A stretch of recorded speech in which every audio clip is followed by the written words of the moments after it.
الأكلة السهلة الجميلة اللي تتعمل في أقل من ساعة. ساعة ايه ده، احنا خلصناها في 10 دقايق وسبتها في الفرن، وهو ده النتيجة بتاعتها. تعالوا شوفوا المندي وجمال المندي وسهولة المندي وحلاوة المندي. ما تيجوا نشوف الطبخة السهلة دي بنعملها ازاي. تعالوا نشوف خطوة خطوة هنقول ازاي نعمل المندي. يلا بينا يلا بينا. هنجيب حلة وهنحط فيها معلقتين من الزيت ومعلقة من الزبدة. بمجرد ما هتسيح بقى وتندمج مع بعضيها كده وتميكس اللي هي الزبدة والزيت زي ما انتوا شايفين كده اهي. الزبدة امتزجت مع الزيت.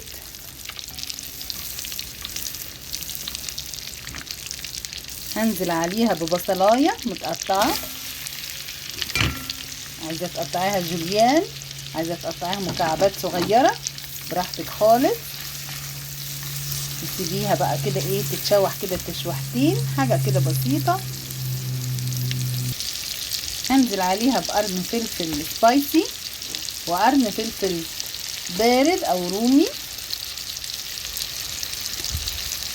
وهنشوح الكلام الجميل ده كله كده مع بعضه.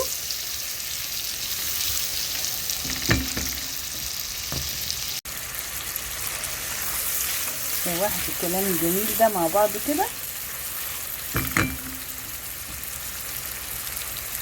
حطيلي عليها كده زي ايه 2 فص ثوم مهروسين،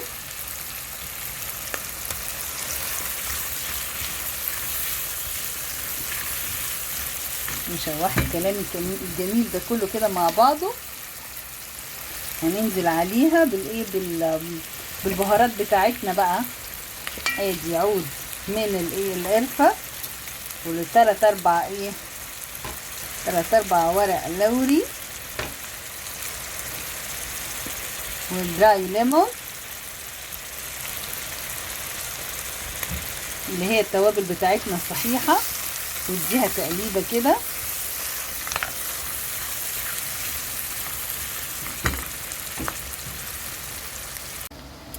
شايفين بقى اول ما هتظهر ريحه البهار تطلع لنا كده اللي هي الورق اللوري واللي هو اللومي والقرفه الناشفه اهي، وطبعا بنحط فيها هيل والبهارات بقى اللي هي المطحونه اللي هي 7 بهارات وملح وفلفل وكزبره وكمون. ده كله هيطلع كده دلوقتي ريحته هتبقى حاجه كده. شموا الريحه بتاعته اللي طالعه حاجه كده رهيبه.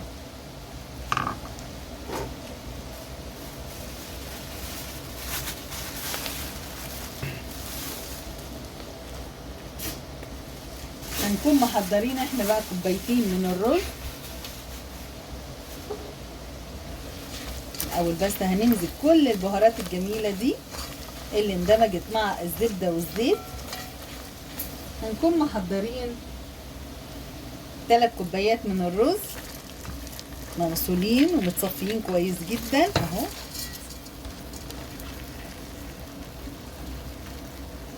هنقلب فيهم بقى كويس جدا.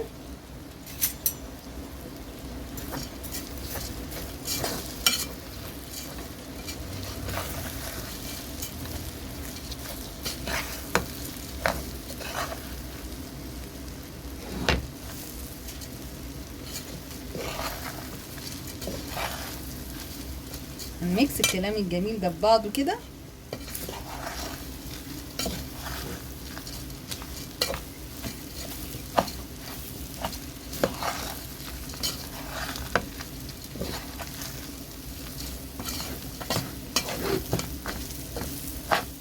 اهو بنقلب كل التوابل والبهارات الناشفه والبهارات المطحونه كله مع بعضه كده زي ما انتم شايفين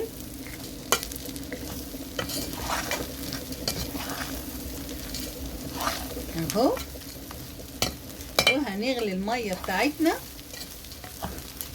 وهنزل عليها بالميه بتاعتنا تمام.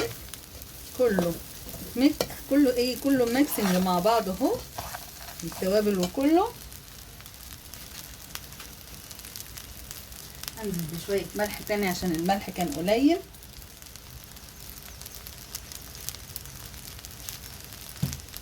هجيب بقى الايه، الميه اللي اتغلت في الكتل.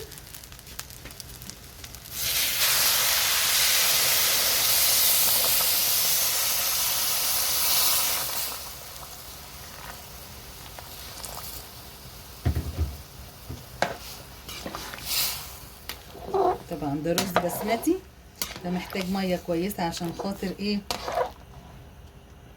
يستوي فيها.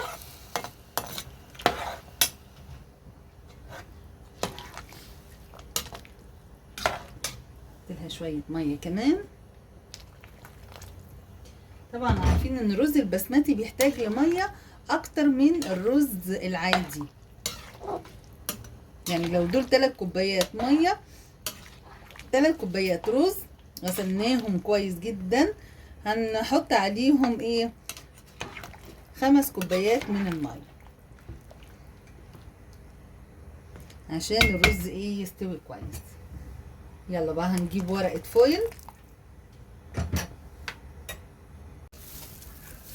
يلا بقى يا بنات، هنجيب اهو الحلة بتاعتنا، هنغطيها بورقة من الفويل كويس جدا، وهنجيب واحدة تانية من الفويل برضه هنغطيها كويس جدا كده اهو، ونخليها نسيها ايه مرتين كده على بعضها عشان ايه تستحمل الفراخ. قبل ما هنحط الفراخ بتاعتنا هنخرمها كده بالايه بالتسبيك او بالستيك اللي هي بتاعت الشيش طاووق، ودي هتعمل بقى ايه، دي هتنزل البهاريز بتاعت الفراخ والتتبيله الحلوه اللي احنا حاطينها فيها على الرز باللون الاصفر الجميل اللي هو بتاع البرياني، اللي هو بتاع المندي اهو. هنجيب الفراخ هنحطها كده قدام حضراتكم اهي،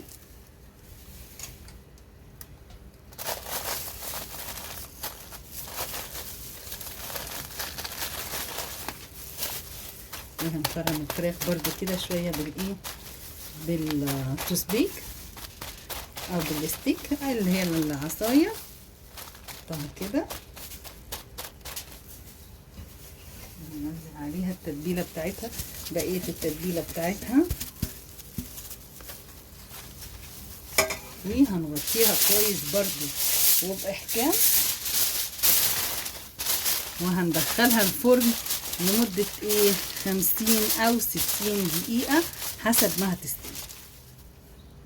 تعالوا شوفوا استوت، انا طلعتها فوق عند الشوايه، بصوا خدت اللون الجراتان الجميل ده اهو. هرفعه كده، بصوا بقى الرز جاي منه ازاي، شايفين المندي وجماله.